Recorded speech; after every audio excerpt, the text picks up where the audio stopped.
श्रीराम समर्थ. सुप्रभात. हिंदू जागृती न्यास व श्री घंटाई देवी संस्थांच्या प्रभाते मनी या कार्यक्रमात डॉक्टर अश्विनी बापटचा सस्नेह नमस्कार. श्री ब्रह्मचैतन्य महाराज गोंदवलेकर प्रवचने. 15 जुलै. तळमळ लागल्यावर गुरुभेट निश्चित. काय करावे हे मनुष्याला कळते, पण त्याचे मन त्याला आवरत नाही. विषयाचा उपभोग घेताना आपले मन त्यामध्ये रंगून जाते आणि त्याचे सुखदुःख निस्तरताना मात्र आपली भ्रमिष्ठासारखी चित्तवृत्ती होते. आपल्याला झालेला भ्रम नाहीसा करायला 3 गोष्टी आवश्यक आहेत. 1 सद्विचार, दुसरी नामस्मरण आणि तिसरी सत्संगती. संत ओळखणे फार कठीण आहे. आपण त्याच्यासारखे व्हावे तेव्हाच तो कळायचा. त्यापेक्षा सद्विचार बाळगणे सोपे. भगवंताचा विचार तोच सुविचार होय.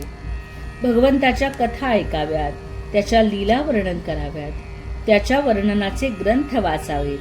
पण याहीपेक्षा आपल्याजवळ नेहमी राहणारे असे त्याचे नाम घ्यावे.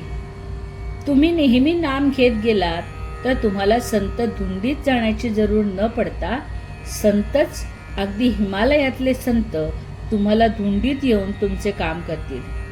अहो, खडीसाखर ठेवली की मुंगळ्यांना आमंत्रण करायला नको. तुम्ही म्हणाल आम्हाला ते करता येत नाही, पण आपण आपल्या मुलाला शाळेत घालतो आणि तो न शिकला किंवा त्याला अभ्यास येत नसला तर पुन्हा त्याच वर्गात त्याला बळजबरीने ठेवतोच की नाही. त्याला एक विद्या आली नाही तर दुसरी कोणती तरी येईल ती शिकवतोच की नाही. आणि त्याने आपल्या पोटापाण्याची व्यवस्था करायला तयार व्हावे म्हणून आपल्याला तळमळ लागतेच की नाही. तशी परमेश्वर मिळावा म्हणून आपल्याला तळमळ लागली आहे का? तशी तळमळ लागली म्हणजे तुमचा गुरु प्रत्यक्ष जमिनीतून वर घेईल. तो सारखा तुमच्याकरता वाट पाहत असतो.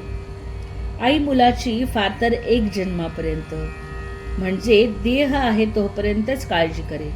पण गुरु हा जन्मोजन्मी तुमची काळजी घ्यायला तयार आहे. त्याला देह नसला तरी तो नाही असे समजू नका. तुम्ही दुश्चित्त झाला म्हणजे तो दुश्चित्त होतो, म्हणून तुम्ही केव्हाही दुश्चित्त होऊ नका. देहाचे भोग येतील जातील, पण तुम्ही सदा आनंदात राहा. तुम्हाला आता काही करणे उरले आहे असे मानू नका.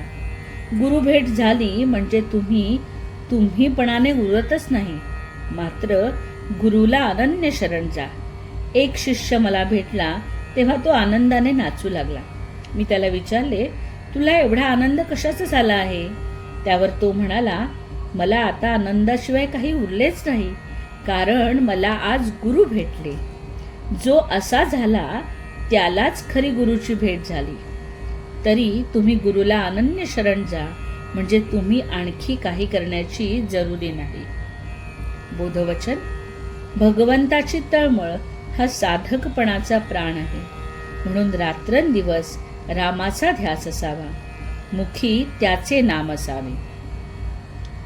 मंडळी, रामरायाचे आणि श्री घंटाई देवीचे आशीर्वाद आपल्या कुटुंबावर अक्षय राहोत. जानकी जीवन स्मरण. जय जय श्रीराम.